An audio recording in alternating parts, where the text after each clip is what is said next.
Nasayang na mga balota inaasahang i-dispose na ng COMELEC ngayong araw kung saan tiniyak ng komisyon na hindi na ito mapapakinabangan pa ng iba bilang panggulo sa darating na halalan. Si Isaiah Mirafuentes sa sentro ng balita.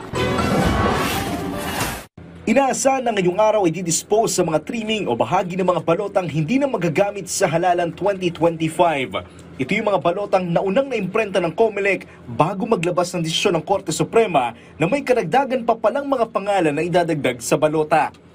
January 17, nang unti-unting simula ng paglilipat ng mga hindi na magagamit na balota mula sa National Printing Office patungo rito sa COMELEC warehouse sa Santa Rosa, Laguna. Sinaksihan mismo ito ni COMELEC spokesperson Rex Laudianco sa National Printing Office ang pag-aayos sa mga transfer ng mga balota dito sa Laguna. Sa kada araw, isang hanggang 2 truck ang binyahe ng COMELEC para makapag-transfer ng balota na may lamang tig 3 tonelada na for disposal na balota. Ang mga sisiraing balota ay dumaan sa physical checking. Kinakailangan kasi na machine readable ang balota, lalo pat tanging good ballots lamang ang babayaran ng COMELEC sa Miru.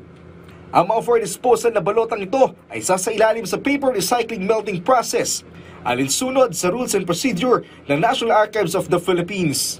Siniguradong ligtas ng COMELEC ang mga balota at hindi mapapasakamay kanino man nang sa gayon ay hindi rin ito magamit sa paparating na halalan. Katuwang ng COMELEC sa pagsira sa mga di magagamit na balota ang National Archives of the Philippines at mag-oobserba rin ang NAMFREL, Lente, PPCRV, maging ang Commission Audit para matiyak na nasa tamang proseso ang pagwasak sa balota.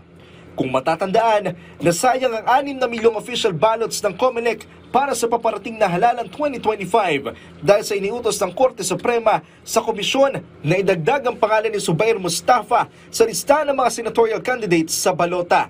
Ang mga actual ballots naman ay nasang madidispose sa susunod na buwan. Isaiah Mirafuentes para sa Pambansang TV sa Bagong Pilipinas.